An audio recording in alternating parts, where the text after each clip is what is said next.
across the South Coast, live from Solent University. You're listening to Solent Sports News.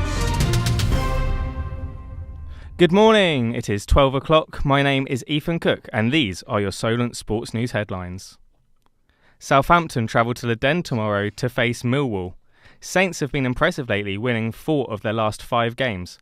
Interim boss Tonda Eckhart has confirmed that a fan favourite will be involved in the game this weekend.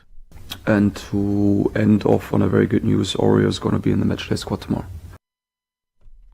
Last place Pompey welcome high-flying Bristol to Fratton Park in the early kick-off on Saturday.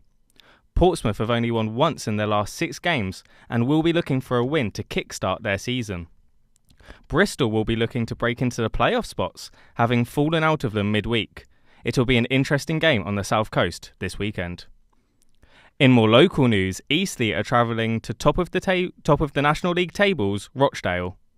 The Spitfires currently sit in 14th place, 20 points away from Rochdale, who are currently first on goal difference, and that is with 2 games in hand. Despite that gap, Eastleigh shouldn't be ruled out as they managed to get a point away at Carlisle, who are the team tied with Rochdale at the top of the table. Tottenham place Slough Town tomorrow, who have been struggling in the National League South since they sit at 22nd at the moment. The game kicks off at 3 p.m. at the Snow Stadium. In the Premier League, 8th place Bournemouth take the long trip north to Sunderland. Both teams currently have 19 points, the Black Cats only ahead on goal difference. With a tight Premier League table, a win for either side could take them all the way into Champions League spots, which would be a huge achievement for either side. England's Lionesses face China tomorrow at Wembley. They have won 2 of their 5 meetings with China. England are coming home to St Mary's Stadium for the first time in 3 years as part of their homecoming series. It will take place on the 2nd of December at 7 p.m. versus Ghana. In the Europa League, Aston Villa extended their winning record to 6 after defeating BCS Young Boys. 2 goals from Donyell Marlin were enough to give Villa the win, although Young Boys tightened the score with a 90th minute goal. Despite being in form, manager Unai Emery thinks his team need to be more ruthless on the attack. Sometimes the last pass when we could shoot, we could score, we were doing the last pass and not really clear. But I need to analyze again the match and we are going to try to set just the moment we were being a little bit relaxing. Elsewhere from football, Penny Oleksiak, Canada's most decorated Olympian, has accepted a 2-year ban following anti-doping violations. The International Testing Agency imposed the ban on Tuesday due to 3 whereabout failures, which is when athletes are to provide daily location details and a specific 1-hour testing window to officials. She will be able to return to the Games in 2027. The NFL's Thanksgiving games took place last night and has left NFL fans stunned. The Dallas Cowboys beat the Kansas City Chiefs, leaving their playoff hopes hanging by a thread. The Chiefs have been in 5 of the last 6 Super Bowls, but this season have been dreadful, and any hopes of a return to the Super Bowl have been squashed. Australia will again be without Pat Cummins for the second Ashes Test in Brisbane. Former England cricket captain Michael Atherton is backing their preparations for the second Test, but Atherton said it makes sense for batters like Zach Crawley to adjust to the conditions that they will be playing in.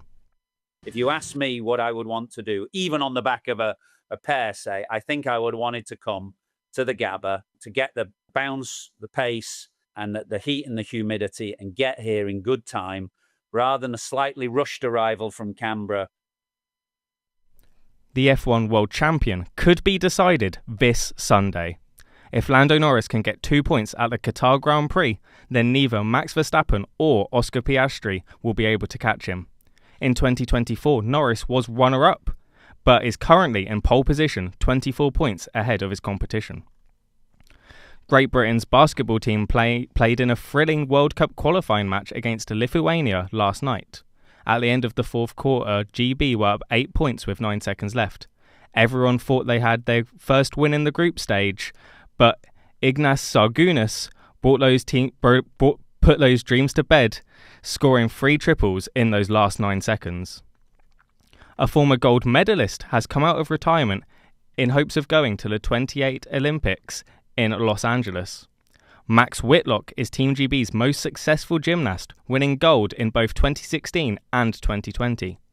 He unfortunately failed to medal for the first time since 2012 in Paris and retired straight afterwards, although now he has announced that he will return to the sport, looking to get a fairy tale end to his career.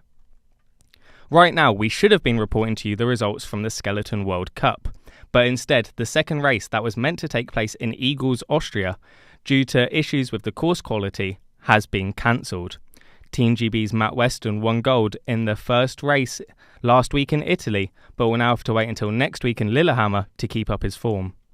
You can see coverage of all of tomorrow's football matches on our Soccer Saturday broadcast and keep up with all of the news on solentsports.com alongside all of our social media channels. And remember, Southampton travel to the Den tomorrow to face Millwall in what could be a huge game for them.